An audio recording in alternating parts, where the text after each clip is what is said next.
If you like the sweet science, get ready to talk boxing on the Gloved Fist podcast with top boxing writers Frank Latirzo and Jack Hirsch. Frank, a former amateur boxer out of Philadelphia, writes for NY Fights and can be seen on the Boxing Channel. Jack, an amateur boxer who competed in the New York Golden Gloves, was a 6-term president of the Boxing Writers Association.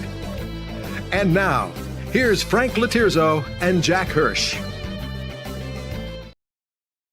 And we're back. Welcome to Glove Fist. My name is Frank Latirzo, former fighter, part-time observer or full-time observer. I'm all confused, Jack, because I'm looking at something as I'm talking.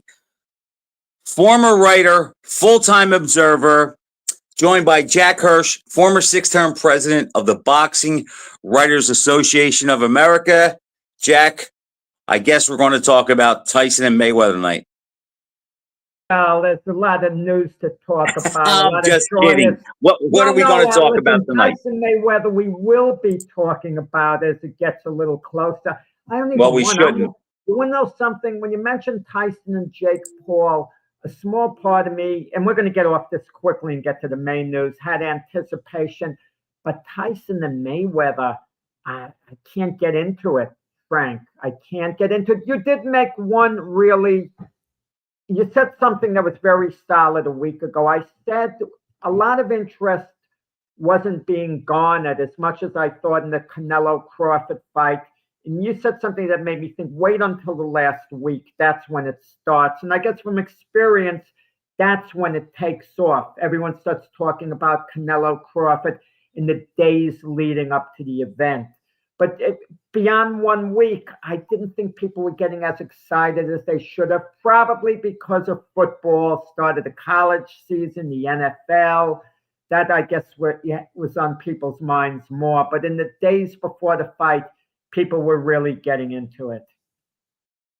Jack, Terence Crawford fought Canelo Alvarez last night and became a 3-time undisputed world champion. Okay, 3 different weight classes. Yeah. On record for this show, I did not make a pick because I could not be objective. And I had some personal things going on in my life. They're still going on. However, I did have a party for the fight. And one of our callers did show up, or one of our listeners. And I said to Joe, I didn't make a pick on the fight. I said, but here's an envelope. I wrote my pick down. I said, when the fight's over, open the envelope. Okay?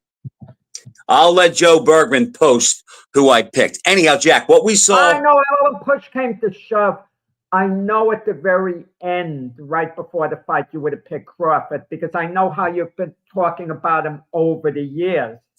So I know at the very end, as Customato said, what someone eventually does is what they plan to do all along.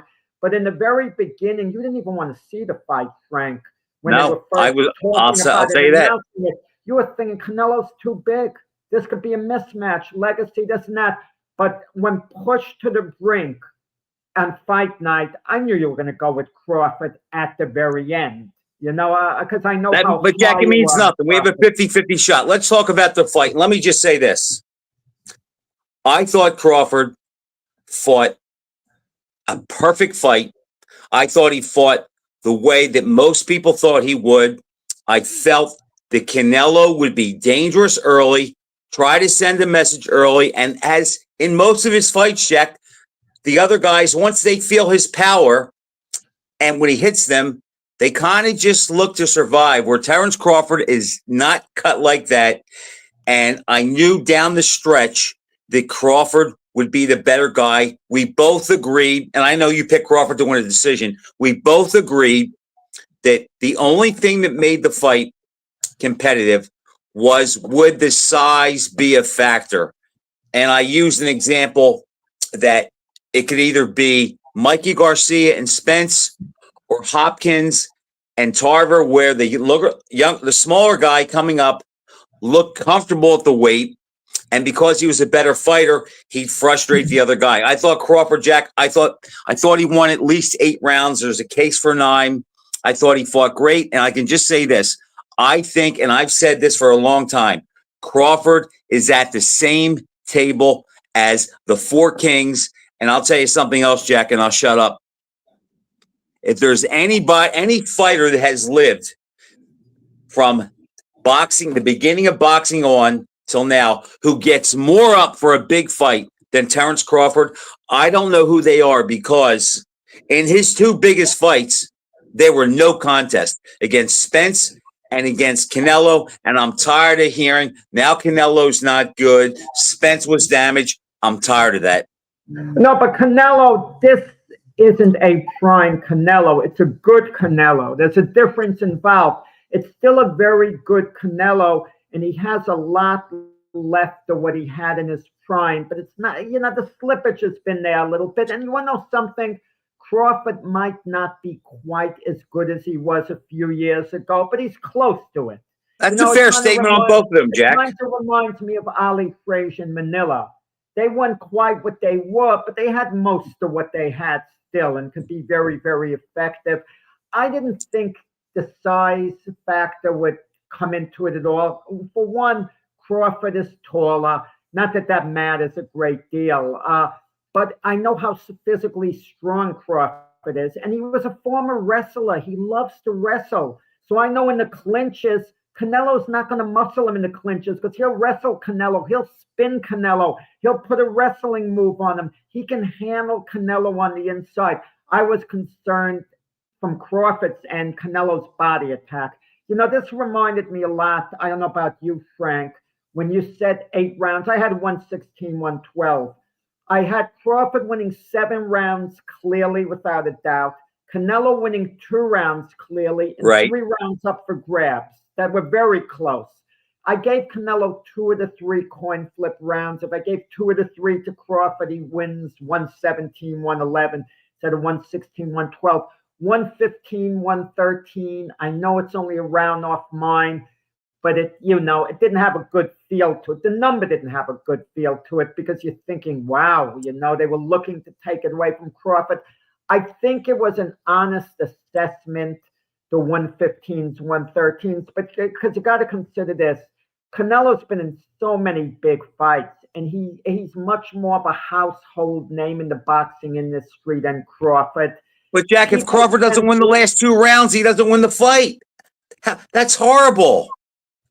If he doesn't win the last 2 rounds, he wouldn't have won the fight. I don't like it, but he did win the last 2 rounds. And unlike Pernell Whitaker, who beat Chavez by approximately a similar margin, you would agree, Whitaker only got a draw. And it happens. Listen, it happened with Dimitri Bivol. And it happens with legends. Roberto Duran. Roberto Duran, he only barely lost to Hagler by 1 point. What, on the scorecards? It wasn't that close, but he's Roberto Duran.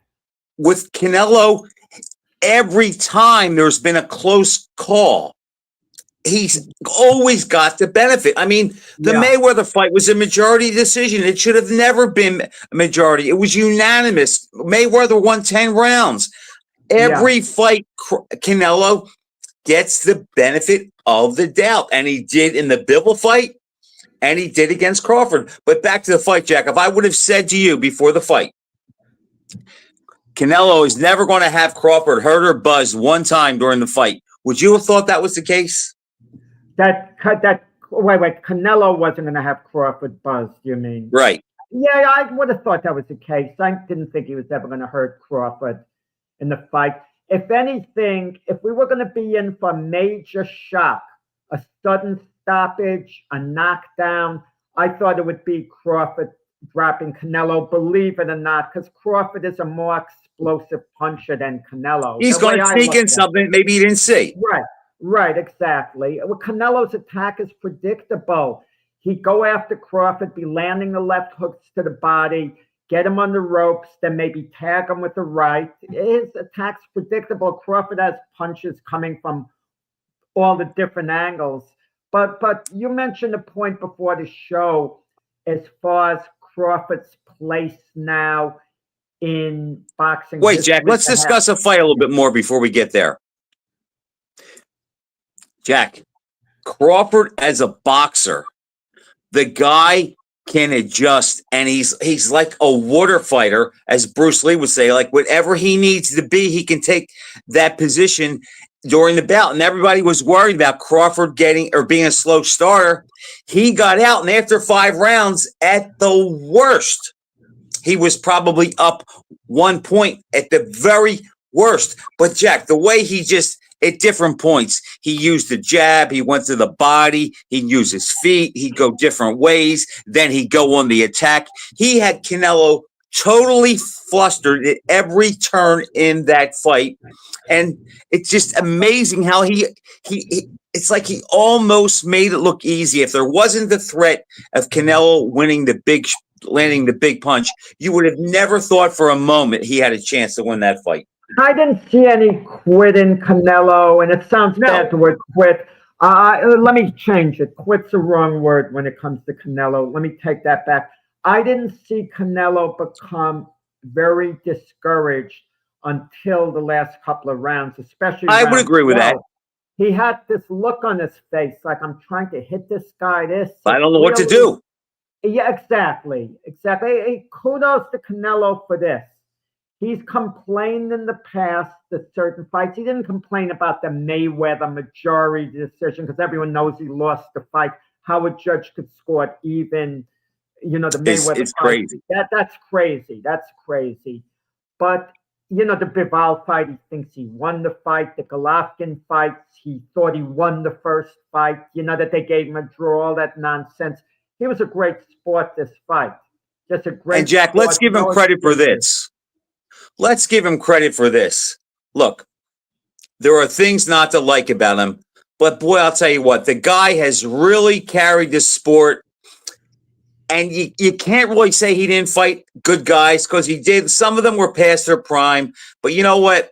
He could have brought Bivol down to 167 and Bivol would have taken the fight. He said, no, I wanted to be legit. He made it at 175. It's like the guy has been good for the sport.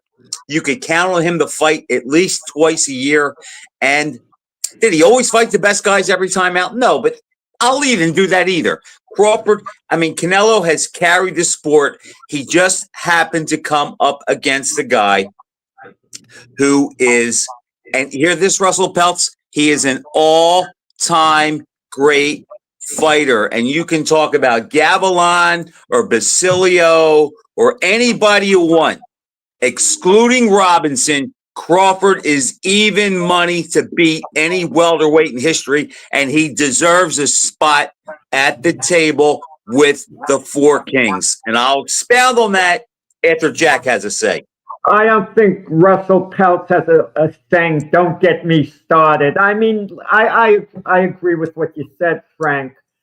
But, Turkey, I can never say his last name, His Excellency. Now, talk about an intriguing match, and I don't particularly want to see it if I'm Crawford. Not that he can't win. I certainly think Benavidez. Let's talk about Benavidez. That division isn't his natural division. I know he put on the weight. Now, if you're Crawford, you can't go down to 154 anymore. That's it. You can't play around with the weights, but you can go down to 160. I'm not sure what's there exactly, but if I'm Crawford, let's say His Excellency wants him to fight Benavidez. Crawford made $50 million for this fight. Let's say they throw $150 million at him, like filthy money. And I'm going to tell you, don't sell him short in the Benavidez fight. Before beating Canelo, you may have thought this is insanity. And I thought so too. No, you're not going to take a monster like Benavidez, who's a giant. It was really a cruiserweight now, but can make light heavyweight if he has to. But if you're Crawford, imagine moving up to light heavyweight. If I'm going to fight Benavidez, you know what I'm going to do? I'm going to see who else holds a heavyweight belt besides Usyk. And if I'm Crawford, I'll really do something bold with one of these big guys, okay? And I wouldn't sell Crawford short in a crazy matchup because he would come in the ring weighing about 175, 177 against a heavyweight. And obviously he's not going to beat Usyk. Usyk is too He's not going to, Jack. talented on top of it. I know it sounds insane, but people are thinking it was insane him going against Canelo. All right, The real quick. Alvarez rematch could sell. Does Canelo want it? I mean, Canelo's a fighter. He could get the most money for a Crawford rematch. What else is he going to do?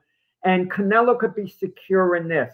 Look, I could lose to Terence Crawford again, but I'm not going to get beaten up. I'll get maybe outboxed.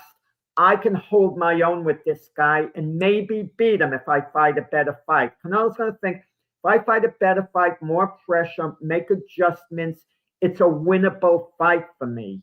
You know, Jack, does anybody, first of all, do you think obviously there'd be a market for it, but do you think there's a desire for it?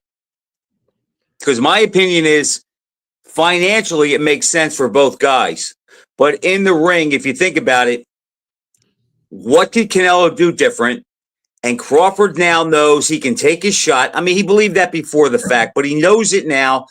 And he might be more comfortable at the weight this time around. I just don't see how a rematch would be any different.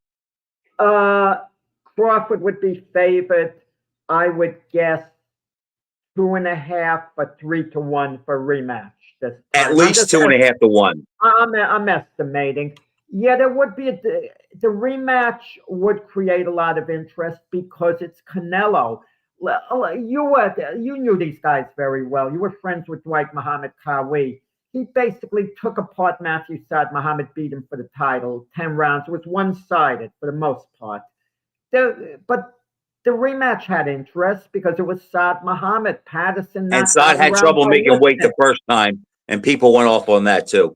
And look at Floyd Patterson. He gets knocked out Johansson 3 rounds. There's interest in the rematch. Him even against Liston, there was interest in a rematch. It's Canelo. I believe it sells because Canelo is a huge draw, and it's just not you and I. It's the Hispanic, population who wants to see Canelo.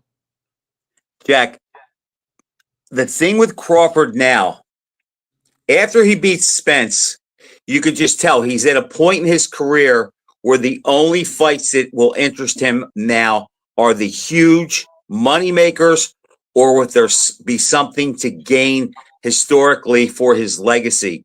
So Boots is out of the question. He gains nothing by beating him, and it probably isn't 154 for now. So they're two divisions apart at the moment. But we know, Crawford said he's not going to go down. But I've heard people say Boots. There's nothing for Crawford to gain because if he beats Boots, then people say, well, who'd he beat? I mean, the old standby. Benavidez is interesting, Jack, but even if Crawford outboxed Benavidez, people would say after the fight, well, who Benavidez beat?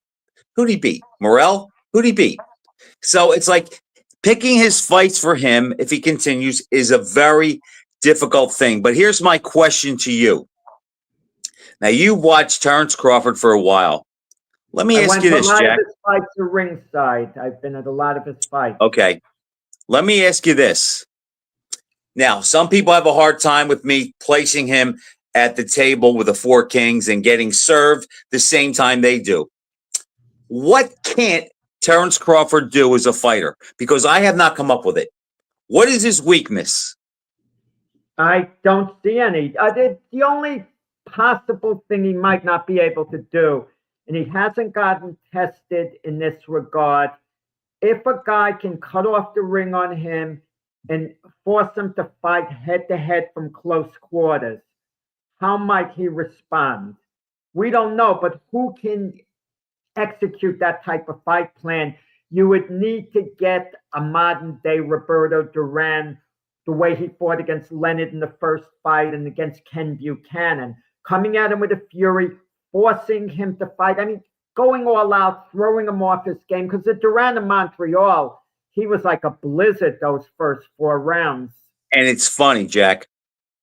And I'm impressed that you said that, because when we talk about the 4 kings, I believe Duran, for the reasons that you said, the Duran that fought Leonard in Montreal is the toughest matchup of the four. I really do think that. I think Crawford eventually would outbox and outthink Hearns and probably stop him late. I think he could outbox Hagler because Hagler doesn't like guys that fight like Crawford. Leonard and Crawford, I'm not going to pick a winner there, Jack. I just know this much. It's 50-50. But if you told me Crawford had to fight Duran of Montreal, I might tap the brakes a little bit because he would try to outbox him, but it's hard to outbox that Duran who's cutting the ring off and pressuring you and whacking you from the bottom of your feet to the top of your head. That would be his toughest matchup. But as a fighter, Jack, I can't see and haven't found any weaknesses in Terrence Crawford. He can move, he can box, he can punch, he can go either side. He can fight southpaw, he can fight orthodox, he can go forward, he can go backward. He has endless stamina. He has a great chin. He's mean, he's confident. I don't know what box he doesn't check. The guy is such a cool cat. I got to spend an afternoon with him at a banquet. I got him to appear, okay? And, when he first came in, no one recognized him. This was in 2017. But then as the evening went on, people were recognizing him, coming over to him. But I'd say, can you get your photo taken with so-and-so? And he was like calm, like nothing bothers the guy. He's just impressive mentally. He has that aura of being a winner. You sense before this fight, Frank, Canelo, despite his confidence, and I have to believe Canelo really thought he was going to win. Absolutely. To have a little bit of doubt, knowing this Crawford's a great fighter. This is really not like my other opponents. And you got the feeling that Crawford had such resolve. You mentioned something too. People in boxing say, a guy needs a tune-up before a big fight. Crawford's the type of fighter that doesn't need a tune-up. He needs a big build-up and a big challenge. But Crawford's place in history compared to the other guys, you got to hold off a bit because hypothetically, this Canelo who Crawford beat, and it was a great performance. Kudos to Crawford, and I agree he's in that company, and he might even be the best of all of them. I'm not saying he is, but it's conceivable. You don't think the Sugar Ray Leonard of the Marvin Hagler fight wouldn't have done the same job against Canelo? I mean, come on. Hagler's trying to put on pressure, and he had more versatility offensively than Canelo had, and the strength the way he came to Leonard. Leonard would have did a job on Canelo. Okay, don't forget that. You know what, Jack? I saw Leonard fight at 168, and Donnie Lalonde dropped him and gave him a good go before they went. And Donnie Lalonde is not Crawford Canelo. would beat that Leonard, but Crawford would beat the Leonard of that point in his career. Crawford would definitely beat the Leonard of the third Roberto Duran fight, and he beat him decisively. I'm talking about a peak Sugar Ray Leonard at the top of his game. Okay, so you're talking about the Leonard that beat Hearns. I'm not ready to put Crawford ahead of that Leonard. I'm sorry. The Leonard that beat Hearns. If Crawford retired now, let me just say this. His legacy isn't going to be quite as great as those guys because those guys did it over a period of time. Jack Crawford's been a pro for 17 years. I know, but this was his coming out party as a great fighter. It should have been the Spence fight that Crawford wasn't given the credit that he deserved for. Part of the problem, too, Crawford made the Spence fight look too easy. Had Leonard knocked Hearns out in the sixth round, seventh round when he hurt him in their first fight, people wouldn't be gloating about Leonard. Jack, what does Sugar Ray Leonard do better than Crawford? Who's a better boxer? I'll answer that. Crawford is a better boxer, and he has taken apart guys more stylistically, and he's changed his game plan. Leonard is flashier. Leonard is flashier. Sugar Ray has faster hands and actually faster feet. From what I saw last night or Saturday night, I'm not sure he has faster feet. Faster hands, I might give you that. But, Jack, He's not going to outbox Crawford. If they trade toe to toe, I'm not even sure Leonard's chin is as good as Crawford's. You forget, this is a guy that has never been down, never been hurt, never been close really on the scorecards. He's never come close to losing. Sugar Ray can't say that. Hearns can't say that. Duran can't say that. And Hagler can't say that. Sugar Ray lost the one fight in his prime, a debatable decision to Roberto Duran. That was not debatable. He lost. Okay, but there are people who feel he could have gotten a decision, but when it comes to Duran, people, they get defensive, because it's Duran. I thought it was a close fight, okay? That could have gone either way, the first Leonard Duran. Well, I was rooting for Leonard, and I thought that Duran clearly won the fight. But wait a second, Jack. Duran got beat by De Jesus, so he's not unbeatable. Leonard was punched around. The De Jesus fight, which I was at, Duran wasn't. It was a non-title fight. He won the lightweight title from Buchanan 5 months before. Wasn't in shape. It wasn't. He gets an excuse. Leonard tried to trade with Duran. Hearns was too skinny for the Leonard fight. There's just always excuses. Crawford belongs in that company. Don't misunderstand me.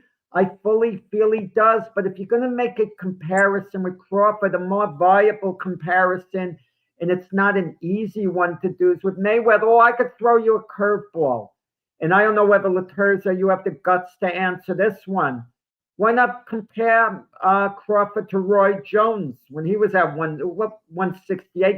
Didn't Jones beat Tony? Wait, did he beat Tony at 168 or 160? He beat Tony at 168. You know what, Jack? That's a good one. Okay. And are you prepared to tell me that you would put Crawford ahead of Roy Jones at peak I think he's a better pound for pound fighter. At peak. No, Jones was a pound for pound king forever. I don't care. I think Crawford is. Roy Jones was a great athlete, Jack, and he was too fast for everybody he fought. But when he slowed down a little bit, we saw he had weaknesses and drawbacks technically. Crawford does not have any of those things. And Jack Jones beat guys on athleticism. Crawford does it with athleticism, and he outthinks them. Roy Jones doesn't outthink anybody. He beat them with his athleticism. That was the difference. Where Crawford is more cerebral. He's a better technician than Jones. Yeah. Jones was just abundantly. He had an overload of athleticism. Well, that's why. But I get tired of hearing Crawford as a B, buddy. He fell off the cliff completely. Once he started losing something on his fastball, he fell off the cliff. But there were certain other fighters back in the day, at their best, you match them against Crawford. Let's say they were the same weight, hypothetically. Yeah, Crawford would outpoint Emil Griffith, but he wouldn't damage him. It would have to be a workmanlike performance. Exactly. I'm not saying he killed everybody, but when I just look what he brings to the ring, okay? And if we're going to match him up with him and Mayweather, people are talking about a fight like that. Well, finally, now I see it's a little bit more 50-50 on who wins. I've said all along, Crawford stylistically is all wrong for Mayweather because Mayweather's defense can be overcome by an offensive guy who can box, who can punch, who can move, who's cerebral like Crawford. Crawford's stronger than Mayweather. He hits harder, he's meaner, and he's actually the more versatile guy. So when I take into account, Jack, everything he can do, as much as I like Sugar Ray Leonard, okay, they're going to get in the ring and fight. What does Leonard present Crawford that we haven't, that he might not solve, and vice versa? I'm not saying that Crawford wins. All I'm saying is this. It's a 50-50 fight. Because when you check boxes, it's a terribly tough fight for Leonard. Crawford checks as many boxes as Leonard. The difference is he's not Sugar Ray Leonard, and he wasn't on the 76 Olympic team and didn't have Howard Cosell boosting his career the whole time. And Leonard is the best pound-for-pound fighter since 1980. I'm not sure he beats Crawford. He might be a slight favorite, but I'm just saying it's a real conversation now, and he belongs in that conversation. Yeah. No, definitely when we talk about all these legends, if they had to get in a car and it seated six people, obviously, Leonard would get in there, Hagler, Duran. And if there was only a four-seater, I could see Crawford telling Hearns, get out, get the next car, and slipping into a seat, for example. I mean, the others like Duran, he had such a long career. But yeah, I feel, you know, Crawford at his best, I believe would be, a 12 round against Duran, the Duran at a Leonard fight. That might be a tough one if he could come out. I think that's a tough matchup for Crawford because that is the one style that can trump a great boxer if the pressure guy has a great chin. And we know that Duran does. Like Crawford would never stop Duran like Hearns. I don't like the Hagler comparison only because Crawford's had only one fight, two fights over the welterweight limit. One was as a junior middleweight. He hasn't had enough of a body of work there. But if you're going to ask me pound for pound, who is better, Crawford or Hagler? Yeah, I'm okay with giving the edge to Crawford. No problems there. Jack, I just felt it about this kid his whole career. He is like, they like to talk about guys being different. He's different. And the thing that gets me is when I hear these guys, and I love Laird, I love Hearns, I love Hagler, I love Duran, but people talk about these guys are gods and nobody's ever given them a tough fight except each other. And that's not true. I've never seen Crawford, anybody give him a tough fight. And you can say, well, he hasn't fought anybody. I think a lot of that has to do with the fact that he just laps everybody and he is secretariat. Okay, because Frank, you've been guilty of that yourself. When it comes to Sugar Ray Robinson, you never saw him fight at welterweight, and you've said in the past, don't even compare anyone to Sugar Ray Robinson. So if I want to compare Terence Crawford to Sugar Ray Robinson, if I said to you, I think Terence Crawford was just as good as Sugar Ray Robinson, you'd be acting like I'd be insulting Sugar Ray Robinson. You'd say, how you can't do that. Don't compare anyone. Jack, if you're going to tell me they're going to fight at welterweight, I'm going to tell you that Crawford would beat every welterweight that Robinson fought, and it would be Robinson's toughest fight. I would pick Robinson because Robinson is the most skilled fighter. Or even let's go back to Tommy Hearns. Let's say he was going to fight Crawford. Very dangerous fight for Crawford at welterweight because Hearns was a great puncher. And he might be able to reach Crawford. And if he does, as we know with Hearns' power, anything could happen. The Hearns of the Pepino-Cuevas fight, for example, okay? When you're a real destroyer, or the Duran fight. The thought was this. I could say this. Crawford's never fought anyone as good as Tommy Hearns was at welterweight, okay? That's a fair thing. Never fought anyone as good as Leonard was. Never fought anyone as good as Duran was at his best. But you already gave Duran his due. He beat a great fight in Canelo.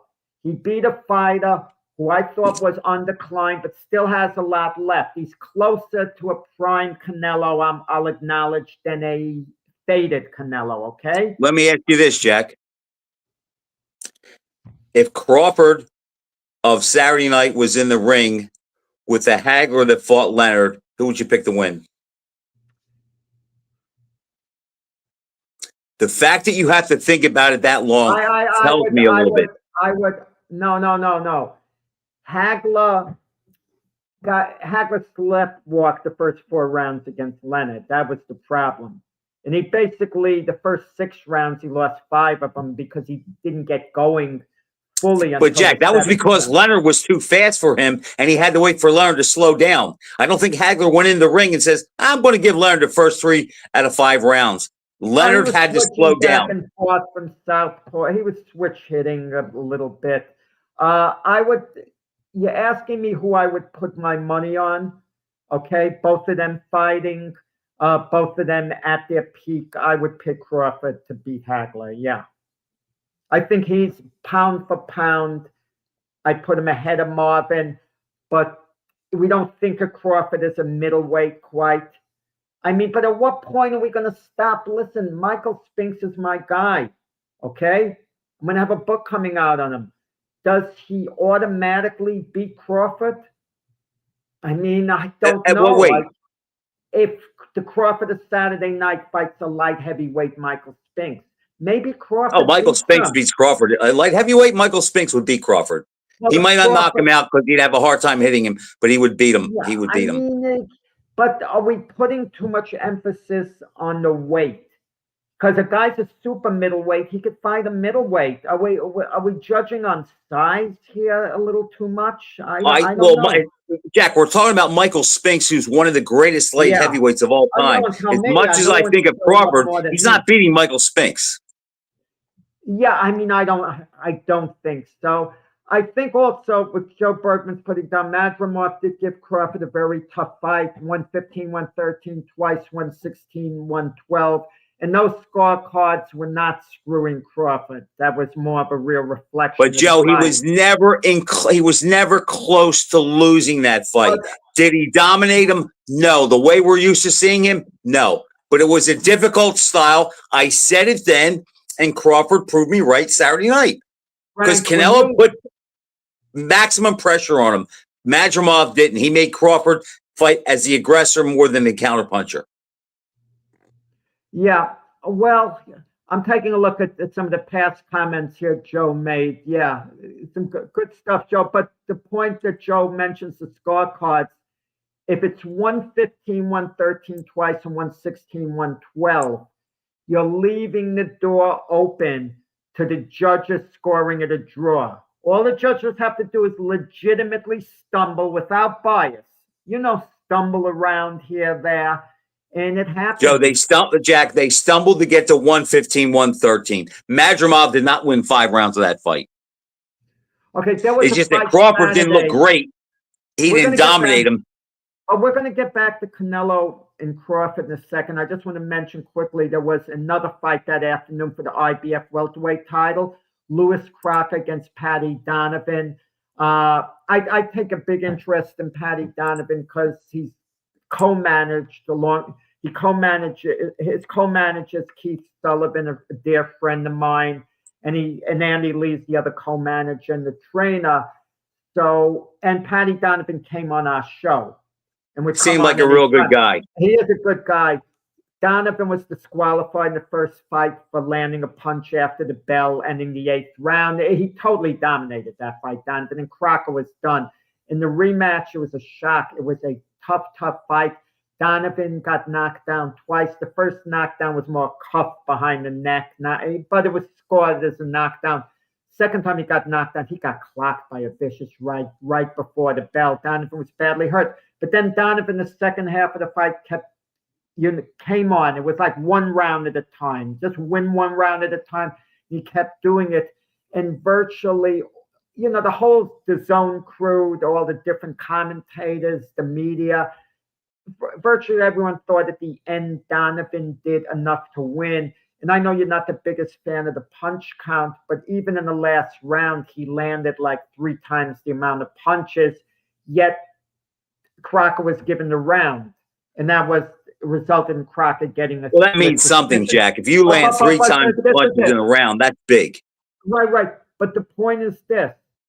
When you leave the door open, like Crawford did in the Madrimov fight, it was a little too close where he couldn't be sure the judges would get it right. That's my point. Like we talk about Ken Norton and Ali. I thought it was a very close fight. You actually thought Ali won the rubber match. I thought Norton nipped the rubber match by 1 point. But the thing is, Norton claimed, he was just coasting the last round because he thought he had it won. Then he's a complete idiot. Even if you think you're up 9, if you think you're up 9 rounds to 5 and you give a round away, then it's 9-6, and you left the door open for a judge's interpretation a little more so.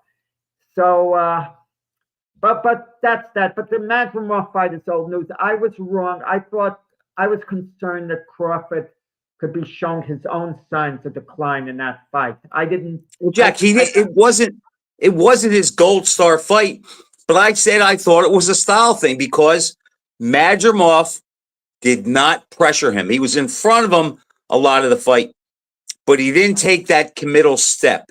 And I think that threw Crawford off a little bit because he had a harder time getting a read on him, where Canelo pressed him the whole time, as we knew he was going to.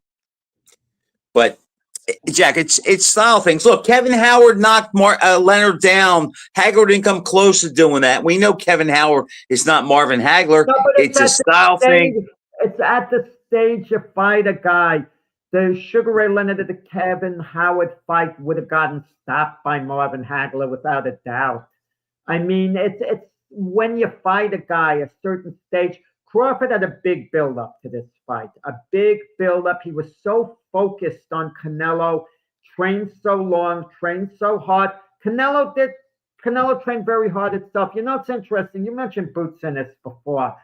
I would have to assume that Boots Ennis and Canelo got along very well. And, you know, with the sparring, it usually happens. There's probably a nice bond between the two, a very nice bond. And I wonder if Boots Ennis sat down with Canelo and said, Canelo, be as honest as you can. Don't worry about my feelings. I have a chance to fight Crawford. You know, should I not? Do you think I would beat him? Don't tell me, do you think I could beat him? You sparred with me a lot. Do you give me a 50-50 chance? And Boots should say, be honest with me, Canelo. You know what I have here. I know it's just sparring, but what do you think? What do I think Canelo would say? Canelo would probably still lie to him, to be polite, say, yeah, if you fight the right fight, Boots. But I wonder what Canelo, if you gave him a truth pill, would he say, no, I don't think you could beat this guy, Boots. He's even better than I am. I mean, I can't get in Canelo's head, Jack, but Crawford has shown us something that Boots hasn't. That Crawford can step it up when he has to in the biggest spot. His versatility cannot be challenged. And, you know, Boots doesn't have the best defense either. So I felt all along that Boots was a nice replica of Crawford, but I haven't seen enough yet to think he is the fighter that Crawford is. Well, Boots isn't going to get a match with Crawford. At this point, never going to happen. Weight divisions, there's not the demand. That's the Benavides demand. Joe Bergman, I remember when we thought Boots would possibly beat Crawford. He still might. I mean, I no longer think Boots will win and possibly be stopped. I would pick Crawford right now, but I wouldn't be flabbergasted if it was this match. Boots would give him a good go. That would be a tough fight. And Boots would have a legitimate chance of winning. I don't think I would pick Boots, but I wouldn't, he has a lot more than a puncher's chance. He has a legitimate chance of beating Crawford. And I think Crawford would know that and would be in top form. Well, Jack, just think about Boots brings to the ring a style that somewhat Crawford imposes on his opponents. It's never been imposed on him. Boots is probably a little quicker now. And Jack, he's 10 years younger. I mean, that is a big plus for him. But I'll tell you what, if Crawford decided, okay, this is my legacy fight, and I'm going to, people think this guy is the guy to knock me off. I just got a feeling on fighting like Crawford just has that DNA in him that he goes to the next level and he would beat Boots. I think going forward, I think one of two things is going to happen with Crawford. One of three things is going to happen with Crawford. Okay? He's either going to retire after this fight. This is it. I really don't want to have any desire to fight. And he's going to sound just want to train fighters, be in his Omaha gym with his boxing family. That's one. The second thing is maybe have a soft homecoming fight. As a final fight. It's like bring along your own opponent. He doesn't have to be paid massive money, even if it's like 10 million. Just, imagine that. I'm saying that's not massive. In Omaha. It would end his career in Omaha. He said, this is my last fight, then I'm done. Or three, have a Canelo rematch. The money would be big. And he'd say, Canelo gave me a shot. I'll give him a shot. I know I could beat Canelo. And I believe Crawford when he says He has a ton of respect for Canelo. The way he says, I'm a fan of Canelo.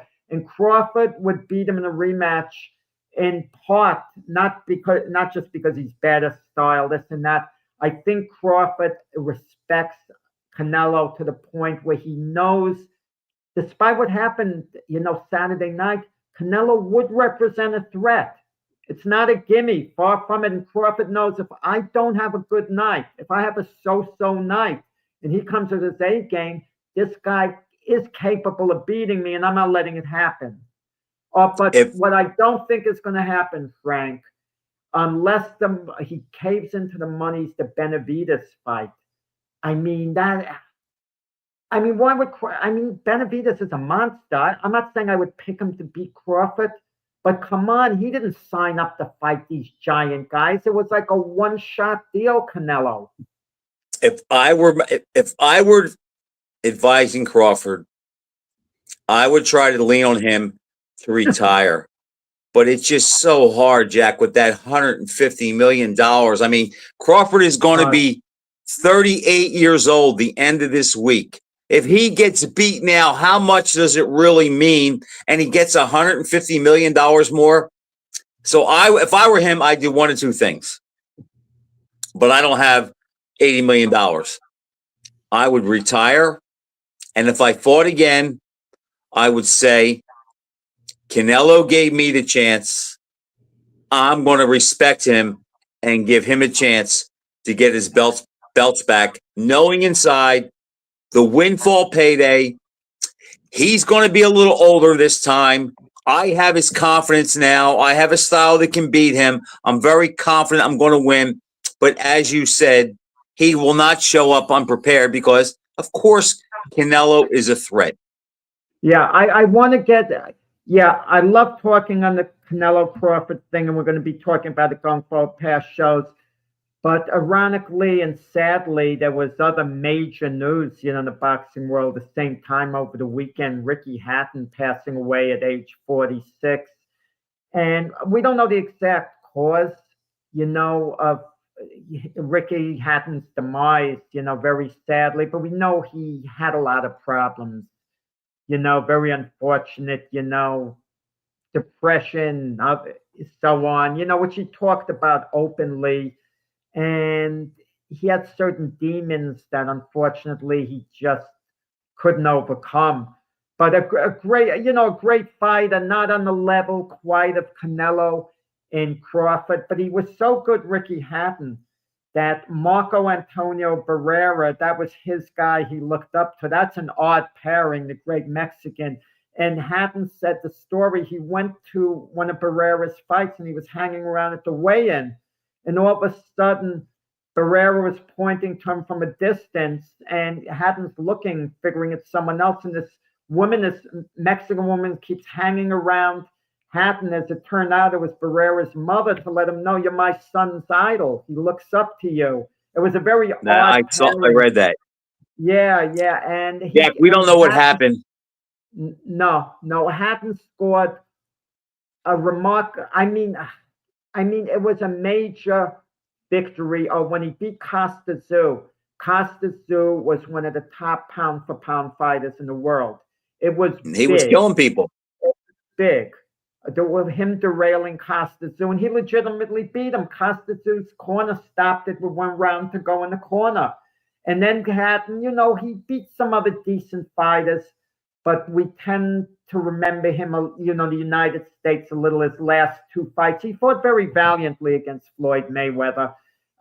He complained afterwards. I don't know whether you felt it had merit. The referee, Joe Cortez, wouldn't allow him to fight his type of fight because whenever he got on the inside, Cortez would break things. I think there's a little something to that. Yeah, and Mayweather, was that Mayweather's last stoppage or one of them when he hit him a counter left hook, I think it was. I think then Mayweather stop Ortiz after that? Pacquiao stopped Hatton in 2 rounds. That was before Mayweather fought him or after. Yeah, after Mayweather, Hatton stopped Paulie Malignaggi. Okay, good win for Hatton. And then he fought Pacquiao, and it was a nightmarish fight. He was depressed about that. He wasn't so depressed about losing to Mayweather because he said, at least I was in the fight. I was competitive. But the Pacquiao fight, everything went Pacquiao wrong. stoned him. He just wasn't informed. When you talk about body punches, Frank, I know who are the greatest, amongst the greatest body punches. If I made a list, Frank, just for the heck of it, and I've never done that, and I probably never will, the 10 greatest body punches in boxing history. If I put Hatton on that list, I don't think people would argue. Maybe they wouldn't have him on, but they'd say, he really was a great body puncher. I'll give him that. I mean, I don't think he'd make my list, but he'd be up there. Yeah. And in England, he was an icon. For people who didn't feel he belongs in the International Boxing Hall of Fame, consider what he did for boxing in his part of the world. If you take that into account, I can make a case. As a fighter, I don't think so. Well, he had a good career. He had a really good career. To be a Hall of Famer, you have to have a great career. But he had a good career. He fought 3 monsters in his career: Costa Tzu, Floyd Mayweather, and Manny Pacquiao. When I say monsters, I'm not talking about punching power. I'm talking about 3 giants in the sport. Giants, absolute giants of the sport. And he did beat Costa Tzu. He lost to the other 2, but how many guys faced with having to fight those 3 would, win one of them? You're right. Jack, I just hope it doesn't come out. I just hope that it doesn't come out that CTE was a problem. I don't like hearing that, but if it came out, it wouldn't surprise me because of the way he fought. I don't want to venture a guess what it was. That didn't cross my mind. I know he had been troubled somewhat. He was a happy-go-lucky guy. He did commentary in Atlantic City for the Mayweather-Gatti fight, I think something back to England. And I remember there was like an intermission, and I was hanging out with a few other guys, and he was walking by. One of them said, "Hey, Ricky Hatton, what's doing?" And Hatton actually stopped, and he was going to hang out. That's how carefree, the guy was. And I don't understand, Joe. 41 million people watched the fight. 41 million viewers on Netflix. When did it end, Frank? On the East Coast, it ended what time? Close to 2. About 1:35. I think a little past that. I stopped watching it close to 2 o'clock. You watch a little of the post-fight talk. It's hard. I did. The fight started at 12:46, I believe the first round was. I think it was 12:56. Maybe okay. Yeah, because I usually look at the clock to see what it was, and Canelo always comes out late. But the thing is, if you're on the East Coast, I mean, that's brutal. But to be on that late, I know you want to accommodate West Coast people, but come on. I mean, the Super Bowl starts 6:20 or so, on a Sunday night. That's a great time. The NFL. But yeah, they're only accommodating the United States. That's the difference. But they got it. I mean, even though Super Bowl is big around the world, the main thrust is the United States, where boxing is more global. Yeah. But so Jack, in a way. Okay, we can touch on that. Yeah, in a way, one this morning, I heard he boxed. I have a hard time, man, pronouncing his opponent's name. If we want a bigger platform, Frank, if we want ESPN, believe me, I'd have the name. We got to learn how to pronounce names. Over, yeah. But in a way, now, like we were talking about Crawford, I think he reclaims the top spot if he temporarily lost it as #1 in the world pound for pound. Usyk says Crawford's the best fight in the world pound for pound. So Usyk, very modest guy. And to some people, Usyk had taken over that position. But I think it goes according to your last fight. But I think Crawford, because it was Canelo, you put him ahead of Inoue, I think, now. Terrence Crawford has been the best pound-for-pound fighter in professional boxing since 2017. If you take into account what he brings to the ring. He's been my number one guy since 2017. I've never wavered off of that. And when I say pound for pound, I mean, who is the best fighter? Who can do the most at the highest level? Who has the least vulnerabilities? To me, that's always been Terrence Crawford. But today it's, well, what name did he beat? And such and such. It's like, Jack, people, I've really become frustrated over this because people they just don't want to accept something new. Leonard is the greatest pound for pound fighter since 80. Didn't they think eventually, 45 years later, someone might come along who might be just as good? Some people felt Roy Jones would have been the best pound for pound fighter since Ali. Ali's the type of athlete, like, you can't say someone is better than him. It's hard. Like we were talking before the show, you can't say a running back is better than Jim Brown. You can't say a basketball player is better than Michael Jordan. You can't say a hockey player is better than Wayne Gretzky. You can't say a reliever in baseball is better than Mariano Rivera. It's like, they put their stake in the ground with that. But Jack, Roy Jones is right there. But I want to get this statement out of the way. If Crawford should fight David Benavidez, let me go out of my way now to say Crawford would beat Benavidez. And I know it's a bold statement because I listen to everything you say, Frank. Not that I didn't know it myself, but I do listen and I absorb. And I believe in Crawford's greatness. And when someone is that great, they're going to find a way to win, okay? And then not just, when I say find a way to win, he's got the physical gifts to win the fight. I don't mean he's going to win it in his mind and perseverance, guts.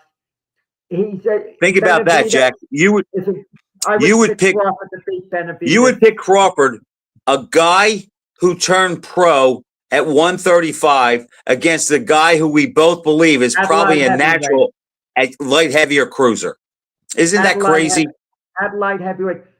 Yeah, Crawford has something that the other greats have. And we mentioned Michael Spinks before. He has it. Mayweather had it. Leonard would have had it too. They own the later rounds of a fight. You could stick with them the first half of the fight and you could give them all they could handle. But it's like they're marathoners and you're running a marathon against them and you're a middle distance runner and you're trained for middle distance and they're trained for the long haul. Mayweather overtook a bunch of guys the second half of the fight. Crawford basically did that with Canelo. He overtook him. Look, if it was a 4-round fight, Canelo and Crawford, heck, it's even. Canelo, it's an even fight, maybe a 6-rounder, but make it a 12-rounder. It's, the longer it goes, the more it's going to favor Crawford. And if it's a 15-rounder, he runs away with it. Yeah, we have very little time left. Benavidez is an awesome physical specimen, but he does have some holes there a little bit. And I don't think, and when he can't blow Crawford will be too good to be blown out. So I think he's a Sugar Ray Robinson type fighter, like what Robinson did with Joey Maxim, didn't have the firepower. I really think Crawford would overcome Benavidez. I think he'd fight a very conservative fight, though, box him from the outside, outspeed him, and do it that way. Closing remarks, Frank, from you. Closing remarks are this. Terrence Crawford is an all-time great fighter. His natural weight is probably welterweight. He could have been champion in any era. He has no weakness in the ring. There's nothing that he can't do. He has answered every test. And if you want to put down his opposition, aside from 2 guys, I'll listen to that. But if you go back and look at how they did when they fought other elite guys, they were competitive or won. They couldn't compete with Crawford. And when the money is on the table and in the biggest fights, there's something about Crawford where he just gets into another zone and you just know he's not going to lose. Yeah. He's an all-time great, and I've really enjoyed watching him. I hope he gets out undefeated. Sure, and congratulations to Terrence Crawford on a monster victory, and our condolences go out to, Ricky Hatton's family, all his fans, and we remember Ricky Hatton very fondly. Absolutely. Good night, Frank. All right, everybody. Jack, great talking to you. Great show. Everybody, thanks for watching. We'll be back next week.